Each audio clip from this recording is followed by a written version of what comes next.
savez que la manière dont les relations ont été rompues de manière brutale a été quand même surprenante. Mais les rivalités entre le Qatar et l'Arabie Saoudite ne datent pas d'aujourd'hui.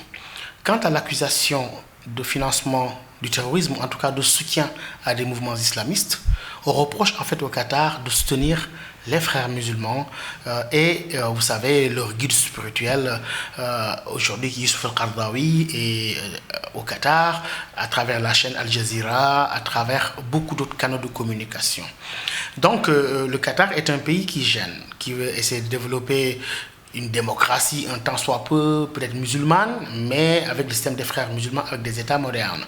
À côté, autour du Qatar, nous avons des monarchies qui ont fait leur temps et qui sont quelque part des monarchies qui traînent beaucoup de problèmes sur le plan interne. Vous avez l'Arabie Saoudite qui a déjà des problèmes dans la région de Qatif, qui a des problèmes dans la région vers le Yémen, etc. Et tout cela fait que le Qatar est un peu au banc des accusés au Moyen-Orient, en plus des accusations provenant de l'Égypte, où Al-Sisi, qui est venu par un coup d'État, accuse le Qatar d'être derrière la percée et la force des frères musulmans.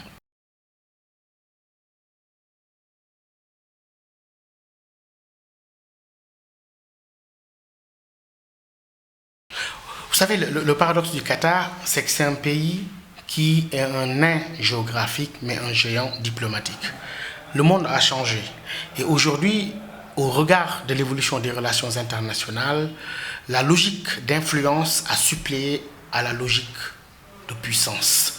C'est-à-dire qu'avant, il fallait avoir une grande armée, etc., être une puissance géographique, économique. Mais aujourd'hui, le Qatar a pu se construire une bonne réputation, a pu avoir de l'influence sur toutes les opinions publiques du monde musulman, du monde arabe, en faisant et en défaisant l'opinion de la rue arabe avec Al Jazeera, qui est un outil redoutable de communication, mais aussi de propagande. Vous l'avez vu, le rôle que Al Jazeera a eu lors des révoltes arabes, ce qu'on appelle le printemps arabe. Donc, pour toutes ces raisons-là, vous avez même des pays comme l'Égypte ou l'Arabie Saoudite qui avaient fermé des bureaux d'Al Jazeera. Donc, l'influence du Qatar n'est pas proportionnel à sa taille géographique, mais quand même le Qatar aussi dispose d'atouts économiques assez importants. Mais il est vrai que ce pays soutient les frères musulmans, ce pays aussi accueille certaines personnes jugées comme étant radicales dans d'autres pays, mais qui sont accueillies au Qatar, etc. Donc cela fait que les pays de la région ne peuvent plus supporter cela et en veulent à ce pays-là qui est tout petit, collé derrière le dos de l'Arabie Saoudite, mais dont l'influence s'étend sur tout le monde arabe et au-delà, si l'on sait maintenant les déclinaisons d'Al Jazeera dans les différentes langues, mais aussi les investissements qataris très importants, notamment en Europe et dans d'autres pays développés.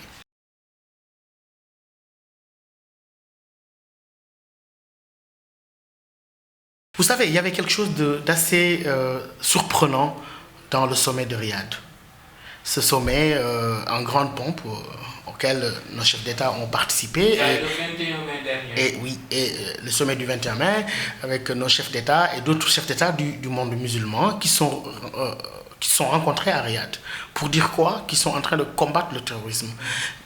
Mon opinion a toujours été que le sommet de Riyad n'a pas traité la question du terrorisme au fond.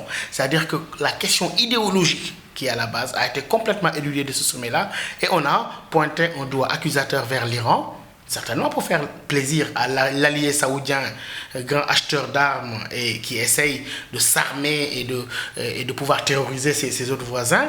Mais aussi l'autre chose, c'est que Donald Trump a évité dans ce discours toute expression qui pouvait choquer, notamment l'autre qui est l'Arabie Saoudite.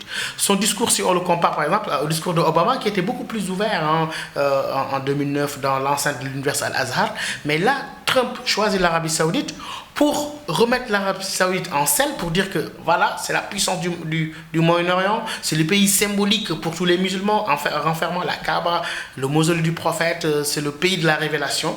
Et donc, dans ce positionnement-là, Riyad a repris du poil de la bête, comme si on ose dire, sur le plan diplomatique, et a pu s'imposer comme la référence, comme le pays qui doit étendre son hégémonie sur l'ensemble des pays du Golfe et au sein du Conseil de coopération du Golfe.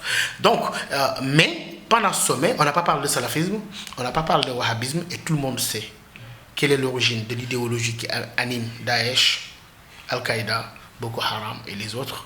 Et je pense que là, il y avait quelque chose véritablement d'étrange dans cette manière de traiter le terrorisme. Maintenant, le fait de pointer du doigt le voisin iranien, c'était pour dire que voilà, l'Iran, c'est l'ennemi public de tous ces pays du Golfe, y compris l'Arabie Saoudite.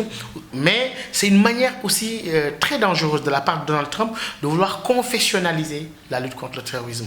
Cela n'aboutira pas à des résultats efficaces.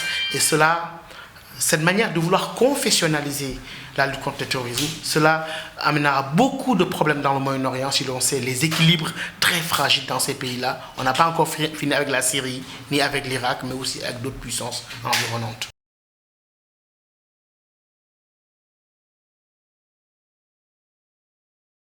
Cette rupture en Syrie des relations diplomatiques avec le Qatar, cette crise diplomatique majeure qui secoue le Moyen-Orient, a coïncidé paradoxalement à un jour, c'est l'anniversaire de la Nakba, le 5 juin 1967, 50 ans jour pour jour.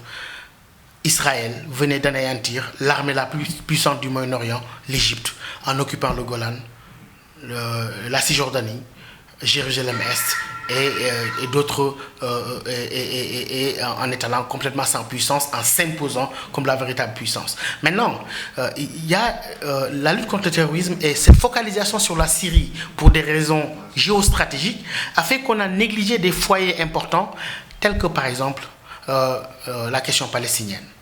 On n'en parle plus. Le Sénégal avait le mérite, tout récemment, d'avoir remis cette question sur la table diplomatique avec cette résolution contre Israël qui nous a valu ses représailles.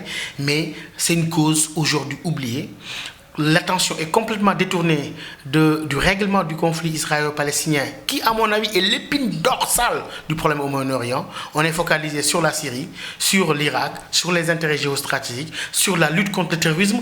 Et la lutte contre le terrorisme qui est devenue un peu la tarte à crème dont tout le monde se sert pour s'accuser mutuellement. On l'a vu dans le cas on l'a vu dans le cas du Qatar et de l'Arabie Saoudite. On l'a vu aussi à chaque fois qu'on veut supprimer un adversaire, on l'accuse de terrorisme.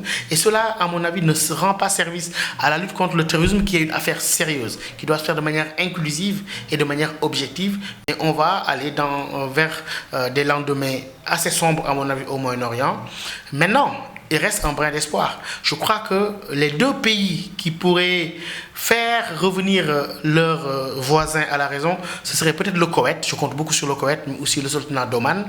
Mais le Koweït, je pense que retient beaucoup l'attention aujourd'hui. Si l'on sait que les déclarations du secrétaire d'État américain Rex Tillerson qui disait qu'il faut que cette crise se résolve le plus rapidement possible, je pense que les regards sont aujourd'hui tournés vers le Koweït qui pourra jouer le rôle de médiation, mais ça va être extrêmement difficile.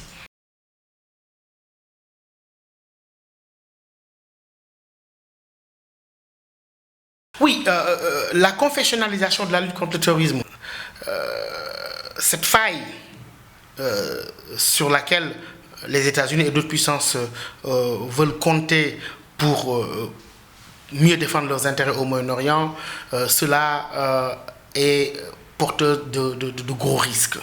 Maintenant, pour le camp sunnite, ce camp sunnite-là, il ne faut pas oublier que ce camp sunnite a deux pôles.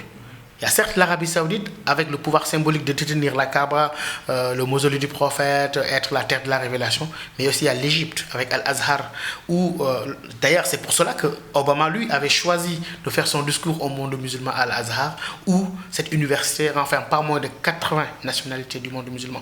Donc, il y aura cette guéguerre entre l'Égypte et l'Arabie Saoudite. L'Arabie Saoudite ayant l'avantage des pétrodollars et du pouvoir symbolique, en tout cas de l'image que ce pays-là représente, mais on va vers des lendemains où même le camp sunnite ne trouvera pas son unité.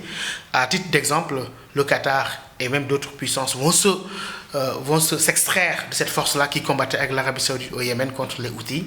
Une guerre aussi bizarre sur laquelle la communauté internationale ferme les yeux, alors que cette guerre, cette sale guerre qui est menée au Yémen est faite de massacres, de violations des droits humains et de maltraitance que l'on voit chaque jour s'abattre sur le peuple yéménite.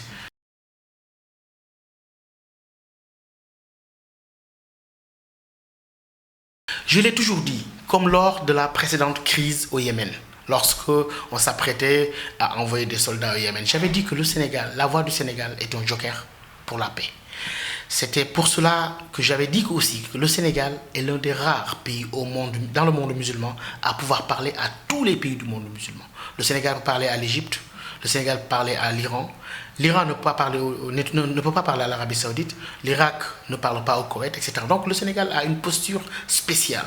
C'est pour cela d'ailleurs qu'au sein du comité Al-Quds, son mandat est tout le temps renouvelé. Et que ça fait 30 ans que le Sénégal trône à la tête du comité de la défense des droits inaliénables du peuple palestinien. Donc le Sénégal, sa voix est un joker pour la paix.